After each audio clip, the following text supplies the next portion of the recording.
మొదటిగా స్టవ్ కడిగి స్టవ్ వెలిగించి కొత్తది మట్టి పాత్ర తీసుకొచ్చాను. ఇందులో నీళ్లు పోసి బాగా పొంగిన తర్వాత ఆ నీళ్లు పారబోసి అప్పుడు మాత్రమే దీన్ని మనం వాడుకోవాలి.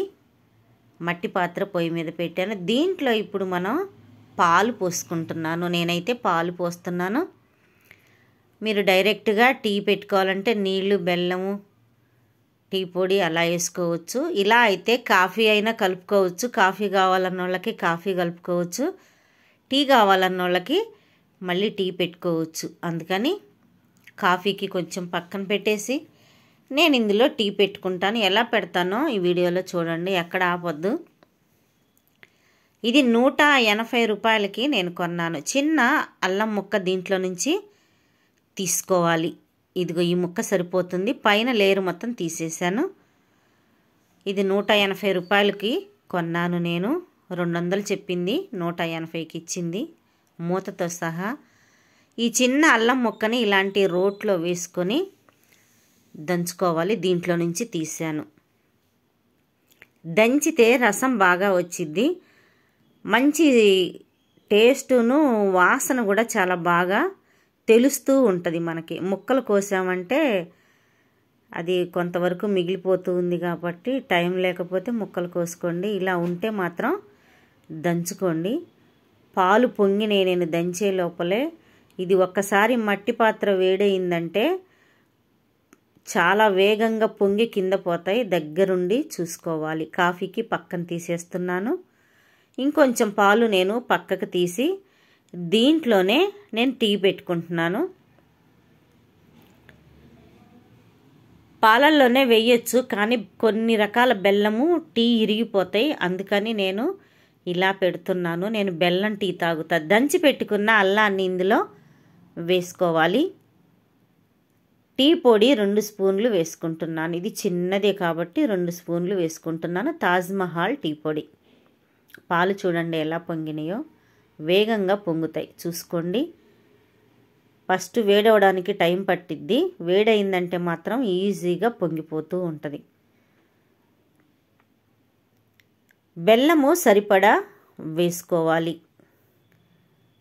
మనకెంత సరిపోతుందో మనుషులను బట్టి వేసుకోండి. నేనైతే ఈ బెల్లం దీంట్లోకి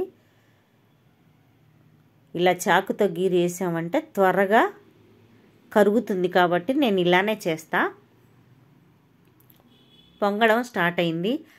ఎందుకంటే ఒకసారి వేడైంది కాబట్టి త్వరగా వేడైపోయి పొంగిపోతూ ఉంటుంది. ఇలా స్పూన్ సహాయంతో తిప్పుకొని బాగా టీ పొడి రసం దిగింది అన్న తర్వాతనే పాలు పోసుకోవాలి. పాలు కూడా ఆల్రెడీ కాగి ఉన్నాయి కాబట్టి ఇంకొక 2-3 నిమిషాలు ఇలానే చిన్న మంట మీద బాగా కాగనివ్వండి. టేస్ట్ చాలా బాగుంటుంది. పచ్చి వాసన పోయి మంచి ఫ్లేవర్ వాసన వచ్చిద్ది. అప్పుడు మాత్రమే ఇలాంటి దాంట్లో తీసుకొని చిన్న గరిటె సహాయం తీసుకొని, నేనైతే ఇది టీకే పెట్టుకుంటాను. ఇలా కప్పులో వడకట్టుకొని మంచి వాసన వస్తుంది. నాకైతే మాత్రం మట్టి వాసన వస్తూ టేస్ట్ చాలా బాగుంటుంది. కప్పులు కూడా వచ్చినాయి. మూతతో సహా నాకు 180 రూపాయలు పడింది. 200 చెప్పి 180కి ఇచ్చింది. వాసన చాలా బాగుంది. ఈ వీడియో మీకు నచ్చితే లైక్ చేయండి, షేర్ చేయండి, సబ్స్క్రైబ్ చేయండి. పక్కనే ఉన్న బెల్ బటన్ కొట్టండి. నేను చేసే ప్రతి వీడియో మీకు నోటిఫికేషన్ వస్తుంది. దీని మీదకి మూత కూడా ఉంది. మీరు పాలు కూడా తోడు పెట్టుకోవచ్చు.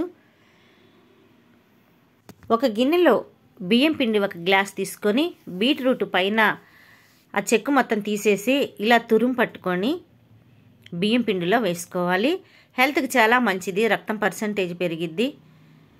స్కిన్ పై ఉన్న మడతలు, నల్ల మచ్చలు అన్నీ తగ్గిపోయి రక్తం పర్సంటేజ్ బాగా పెరిగిద్ది. పచ్చిమిర్చి కొంచెం ఒక 3 కానీ 4 కానీ తీసుకోండి. 1 గ్లాసే కాబట్టి. ఇది సొరకాయ.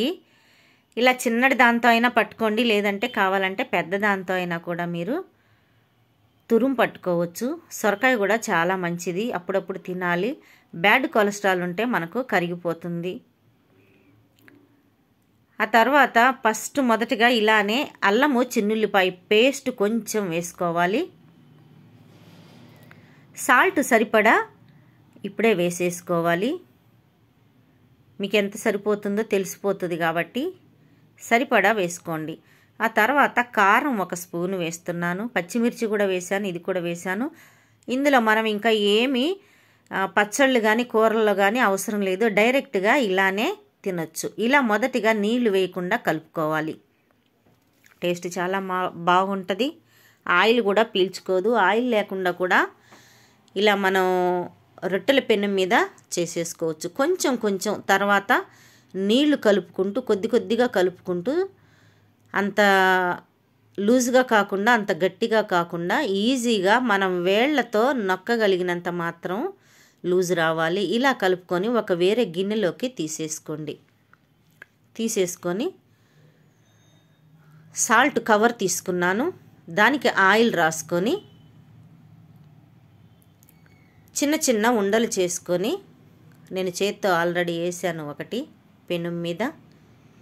మీకు చూపించటం కోసం, అందరికీ చేతులు రావు కాబట్టి ఇలా ఒక కవర్ తీసుకొని పాల ప్యాకెట్ కానీ సాల్ట్ ప్యాకెట్ కానీ తీసుకొని ఇలా పలసగా చేసుకోండి. చేసుకొని అది తీసి పక్కన పెట్టుకున్న తర్వాత దీన్ని ఇలా చేతుల్లోకి మార్చుకొని రొట్టెల పెనం మీద వేసుకోవటమే. ఆయిల్ లేకుండా కాల్చుకోవచ్చు, మీ ఇష్టం. ఎందుకంటే మనం ఆయిల్తో కింద కొంచెం ఆయిల్ పూసి మనము చేసాం కాబట్టి అదే సరిపోతుంది. ఇలా 2 వైపులు తిప్పుకుంటూ పచ్చి వాసన పోయేదాకా కాల్చుకుంటూ మీకు ఎన్ని కావాలంటే అన్ని కాల్చుకొని పక్కన పెట్టుకోవచ్చు. ఇలా డైరెక్ట్గా తినొచ్చు స్నాక్ ఐటెం లాగా. 4 గంటలకి పిల్లలకి స్కూల్లోకి కానీ లేదా ఆఫీస్లోకి కానీ డ్యూటీలకి వెళ్ళే వాళ్ళు కానీ ఇలా చేసి పెట్టుకున్నారంటే బీపీ అన్నదే మీకు పెరగదు, కొలెస్ట్రాల్ అన్నదే మీకు పెరగకుండా ఉంటుంది. ఇంకొక పొయ్యి వెలిగించి చిన్న బాండి ఒకటి పెట్టుకొని అందులో సరిపడా ఆయిల్ వేసుకొని ఇలా కావాలంటే ఇలా చేసుకోవచ్చు. లేదు నూనెలో వేసి తీసుకోవాలి అనుకుంటే ఇలా చిన్న చిన్నగా చేతుల మీదే, కవర్ మీద అవసరం లేదు. మీరు పలసగా కావాలంటే పలసగా వస్తుంది, మందంగా కావాలంటే మందంగా వస్తుంది, తెలిసిపోతుంది. ఇలా ఒక్కొక్కటిగా వేసుకుంటూ అన్నీ కాల్చుకొని ఎర్రగా అయ్యేంత వరకు ఒకసారి ఇలా గరిటెతో తిప్పుకొని మళ్ళీ ఇలానే చేసుకొని సమానంగా వేసుకోవాలి. మొదటిది కొంచెము కాలుతూ ఉంటుంది. మనం 2, 3 వేసేసరికి మొదటిది కాలిద్ది కాబట్టి అది తీసేసుకోవచ్చు. ఇలా ఒక వేలుతో అంటే చాలు. మీ బాండి సైజుని బట్టి ఎన్ని కావాలంటే అన్నీ ఒకేసారి వేసుకొని చేసుకోవచ్చు. ఇది కూడా ఎర్రగా అయిపోయింది, తీసేసుకుంటున్నాను. ఇంకొంచెం పిండి తీసుకొని ఖాళీ ఉంది కాబట్టి ఆ ఖాళీలో ఇలా వేసుకుంటూ ఉంటే ఈజీగా పని అయిపోయింది. మీరు కావాలంటే పెద్ద బాండి పెట్టుకొని దాంట్లో వేసుకోవచ్చు. ఇది చాలా ఆరోగ్యకరమైన హెల్దీ అన్నమాట. హెల్దీ ఫుడ్ ఒక విధంగా చెప్పాలంటే హెల్దీ స్నాక్ ఐటెం. మీరు ఇలా చేసి పెట్టుకున్నారంటే ఇది 2-3 రోజుల వరకు తినొచ్చు. మీరు ప్రయాణాల్లో కూడా చక్కగా వీటిని తీసుకొని తినొచ్చు. ఇన్ఫెక్షన్స్ అనేవే మన దగ్గరికి రాకుండా ఉంటాయి. బీట్రూట్లో అంత పవర్ ఉందన్నమాట. ఇలా మొత్తము కాల్చుకొని తీసేసుకొని డైరెక్ట్గా తినొచ్చు. నచ్చితే ఒక లైక్ చేయండి, షేర్ చేయండి, సబ్స్క్రైబ్ చేయండి. పేపర్ మీద వేయటం వల్ల ఆయిల్ పీల్చుకోకుండా ఉంటుంది.